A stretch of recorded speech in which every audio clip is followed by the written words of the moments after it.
Retrospectiva automotiva de 1996. Quais foram os carros mais vendidos, os acontecimentos que marcaram o setor aqui no Brasil. Você vai ver no vídeo de hoje.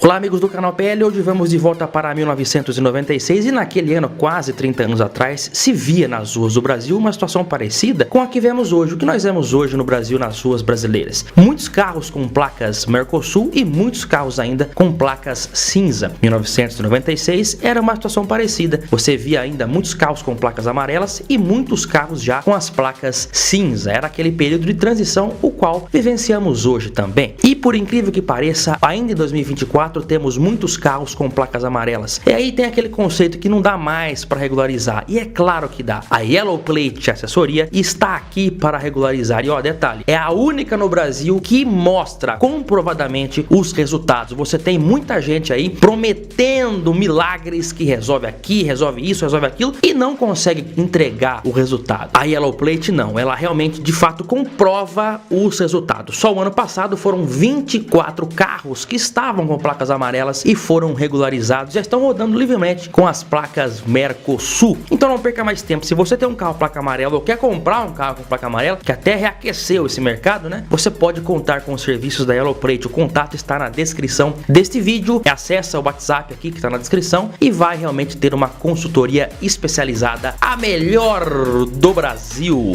Aliás, esse ano de 1996 foi um ano de grandes novidades no mercado automobilístico. A nova linha do Gol estava com a corda toda, hein? Veja só quantos modelos nós tínhamos disponíveis naquele ano. O Gol 1000i, o Gol 1000i Plus, ambos com aquele motor AE1000, AE 1.0, que era aquele conhecido já, o CHT 1.0, que equipava o Escort Hobby e o Gol 1000. Aliás, esses dois modelos, o Escort Hobby quadrado e o Gol 1000 antigo, também quadrado, saíram de linha em 1996, foi o último ano de produção desses modelos, que o Gol 1000i, o próprio I já diz, né, no bolinha, era aquela injeção monoponto. No caso do quadrado, nunca houve o motor CHT com injeção monoponto, inclusive o bolinha podia vir com direção hidráulica e ar-condicionado opcionais no modelo Plus. A partir daí, realmente, os carros começavam a ficar mais arredondados. Você nota que no mesmo ano que você tinha o moderno Corsa em linha sendo vendido, você ainda tinha carros como o Gol quadrado, né? Então,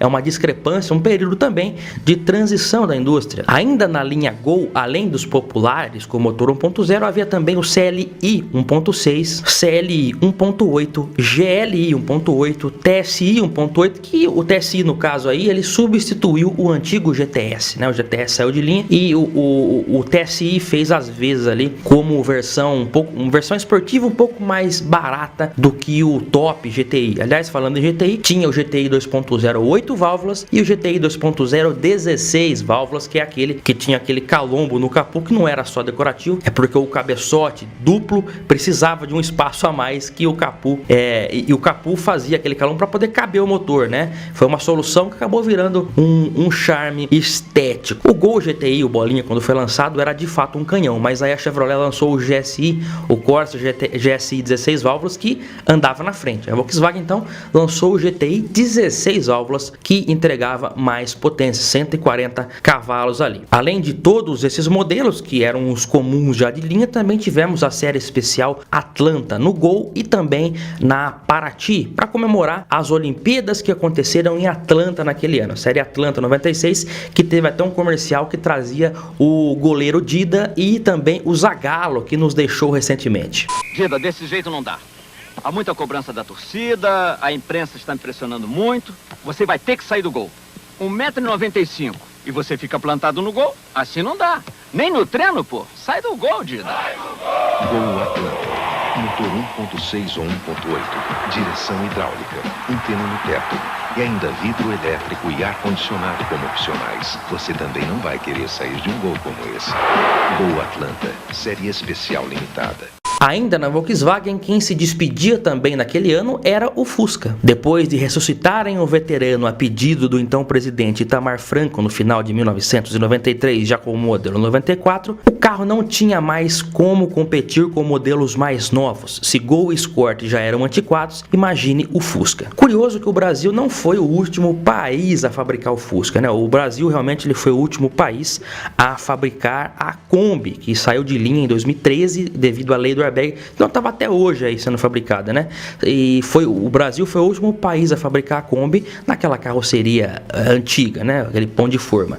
Mas o último país a fabricar o Fusca foi o México, né? Lá ele saiu de linha somente em 2003. É bem verdade que por lá ele contava com melhorias jamais vistas por aqui. Olha ele aí. Sim, não é impressão sua, o teto realmente é mais alto. Mas eu vou falar desse Fusca num vídeo específico dele, realmente merece esse tema. Voltando ao Brasil, tivemos o último ano da Auto Latina atuando no país. Do Auto Latina, aquela fusão da Ford e Volkswagen. O fim já havia sido acertado lá em 1994, mas eles chegaram num acordo que os veículos seriam fabricados mais 2 anos. O fim definitivo da Auto Latina foi selado em outubro de 1996, mas um acordo de cavalheiros entre as duas marcas estabelecia que eles ainda forneceriam por mais 1 ano peças de reposição e toda a estrutura, toda a assistência. Algumas unidades de Logos e Pointer chegaram a ser montadas em 1997, no começo do ano, mas com peças sobressalentes de 1996. Foram poucas unidades. Os modelos que deixaram de ser produzidos com o fim da Auto Latina foram o Verona, que depois virou Escort Sedan, todos os modelos de Escort com motorização AP, a linha Versalis e Royale e provavelmente o último modelo Ford a ser descontinuado foi a Pampa,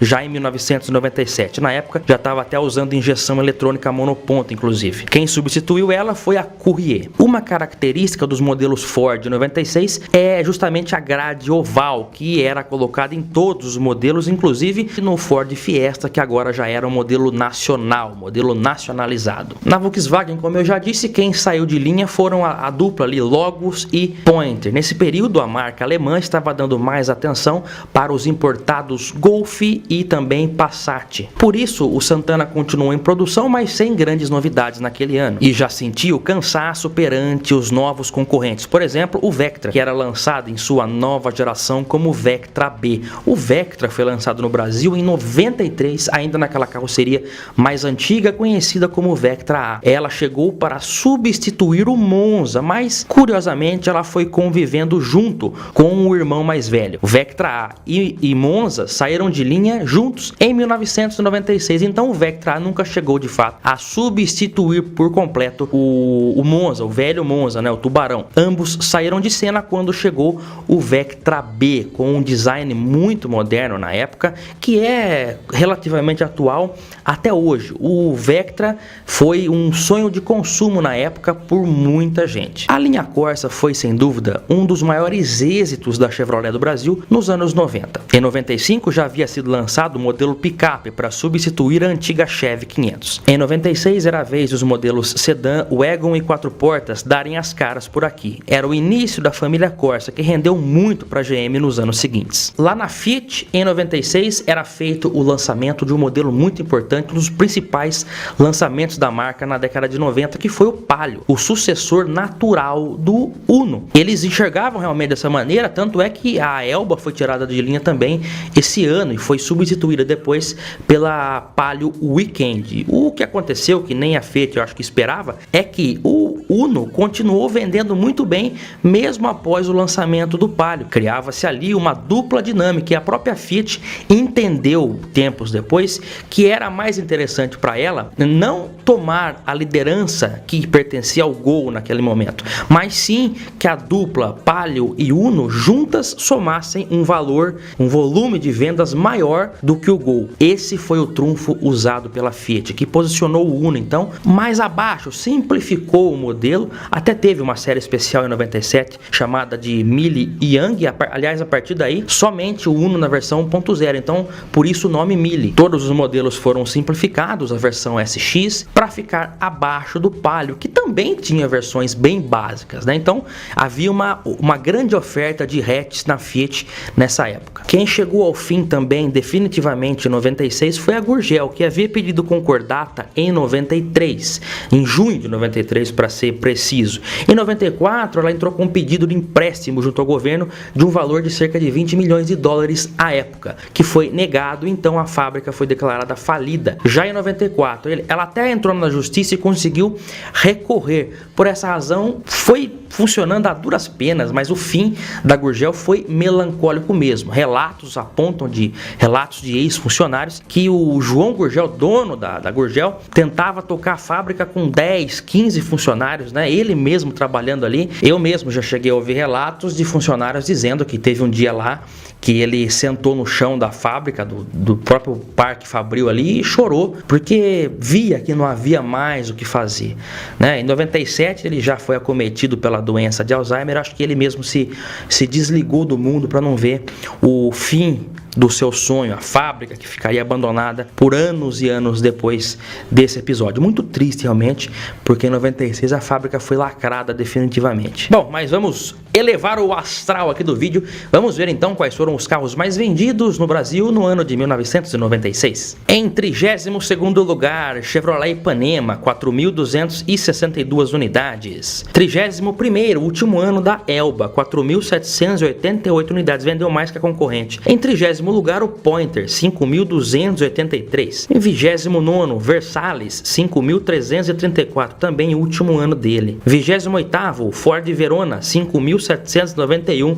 também último ano. 27º, Fusca, 6.524, último ano também. 26º, olha a D20 aí, 6.578 unidades também no fim. 25º, Ford F1000, 8.191 unidades. 24º, Fiorino, 8.993. 23º, Monza, 10.147. 22º, Ômega, 10.365. 21º, Corsa Pickup, 10.856. 20º lugar, Asia Towner, 11.496. Vendeu bem essa vanzinha de churros, né? 19º, Fiat Tipo, 12.102 unidades. 18º, Quantum, 12.147. 17º, Blazer, 16.736. 16º, Ford Pampa, 17.142. Vendeu bem a Pampa, hein? 15º, Logos, 17.209. 14º, Golf, 24.082 unidades. 13º, S10, 27.865. 12º, Saveiro, 28.067 unidades. 11º, Fiat Tempra, 34.502 unidades. 10º lugar, Paraty, 35.104. Agora é o top 10, hein? Em nono, Santana, 41.134 unidades. 8º lugar, Cadete, 41.803. Em 7º lugar, Vectra, 49.679. Em 6º lugar, Ford Fiesta, 54.059. Em 5º lugar, Ford Escort, 60.715. Em 4º, Fiat Palio, 156.895. Já vendeu bastante, hein? Em 3º, Corsa, 190.462. Em 2º, Fiat Uno Mille, 203.274. É o que eu falei lá, hein? Em 1º, o Gol, 356.724. O Gol vendia muito, né? Praticamente o dobro dos concorrentes aí, vendia muito mesmo, mas você vê que o Uno continuou vendendo muito bem, mesmo após o lançamento do Palio, que também vendeu bastante. Então, a Fiat conseguiu ali unir